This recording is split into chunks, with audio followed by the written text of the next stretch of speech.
All right, today we're jumping into something really wild. It's a scientific showdown, you know? We're talking thousands of hours of ancient meditation practice going head-to-head with one of the most powerful psychedelics on the planet.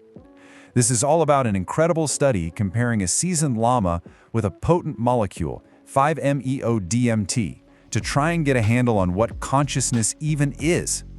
So here's a question for you. Can you meditate so deeply that your sense of self just dissolves? I mean, for thousands of years, spiritual traditions have been telling us it's possible, that with enough training, you can reach this state of pure awareness, where the feeling of being an individual you just fades away. But, is that for real? What's actually happening inside your brain when that goes down? Okay, but now for the modern twist. What if you could get there way, way faster? Can a psychedelic, something like 5-MeO-DMT, they sometimes call it the God molecule, can it get you to that same state of self-dissolution in just a few minutes?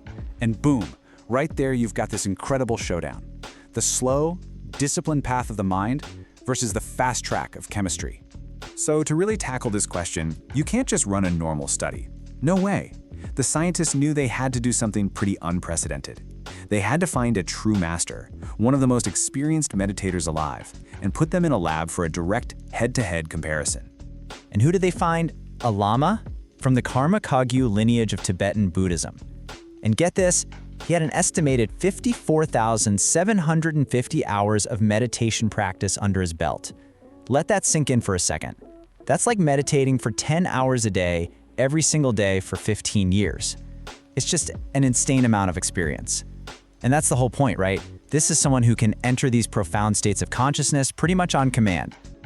Okay, so here's how they did it. The experiment itself was pretty simple in its design, but the implications are huge. They hooked the Lama up to a high-density EEG to record his brain activity, and they tested him under 3 different conditions. First, while he was in his deep, non-dual meditation state, the one aimed at blurring the lines between self and the world. Second, after a low dose of 5-MeO-DMT. And finally, after a much higher dose.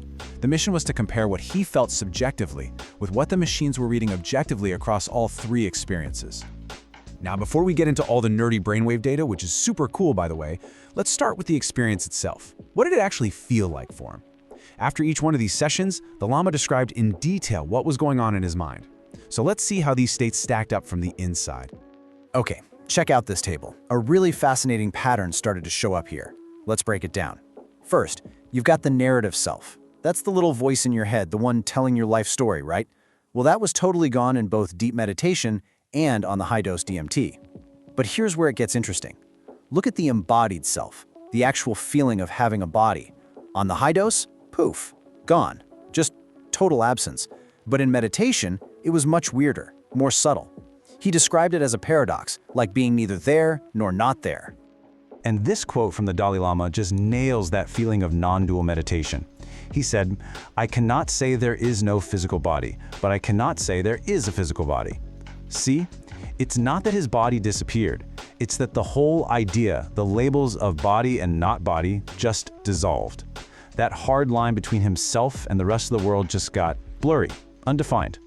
But then, look at the high-dose experience. This quote shows just how different it was. It wasn't subtle at all. It was absolute. He said the body was totally gone, just completely disconnected from all sensory information. And this is a huge clue, right? It's pointing to 2 completely different feeling ways to lose your sense of self. Okay, so we know the experiences felt different, wildly different in some ways. But what was the brain actually doing? This is where the EEG data comes in. This is the objective evidence, our window into what's really going on behind the scenes. It's time to pop the hood and see what the engine was doing. Now, to really get this next part, we need to talk about one quick concept, neural entropy. It sounds complicated, but it's not. Just think of it as a measure of how complex or unpredictable your brain signals are. So low entropy is like a simple, steady beat. It's predictable. High entropy, that's more like a crazy, chaotic symphony with a million different instruments all playing at once. It's complex and totally unpredictable. And when they looked at the neural entropy, the results were just, wow, so clear. Both the meditation state and the low dose of the psychedelic decreased the brain's entropy. They literally quieted the brain down, making its activity simpler, more orderly. But the high dose? It did the complete opposite. It sent the complexity through the roof, a massive, massive increase. So this is the big reveal, the central paradox of the whole study. You have two experiences that both lead to this profound sense of self-dissolution, but they have completely opposite effects on the brain. One gets there through this deep, profound quiet, and the other gets there through a massive explosion of neural activity. How is that possible? Okay, so what happens when you put all the pieces together? You take what the Lama felt and you combine it with what the brain scan showed. Well, you arrive at the study's massive, game-changing conclusion. And this really changes how we might think about consciousness. So, here's what the scientists came up with. They're calling it two different routes to the same place. First, you have the subtractive route. This is what they saw with meditation and the low dose.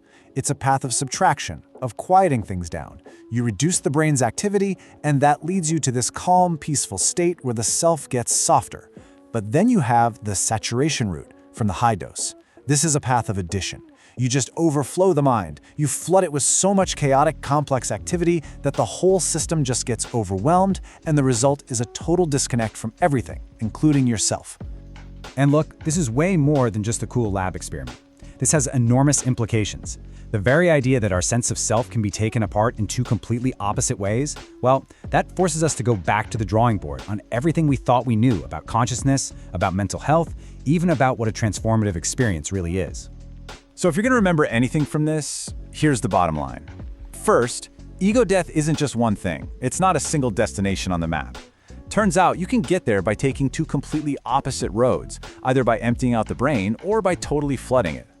And second, and this is maybe the most exciting part, is that meditation and low doses of psychedelics seem to be quieting the brain in a really similar way.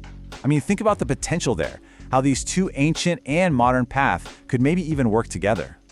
And that leaves us with this one massive question hanging in the air. If our sense of self, the thing that feels like the absolute bedrock of our reality, if that can be taken apart by two totally opposite processes, one of silence and one of noise, then what on earth is consciousness, fundamentally?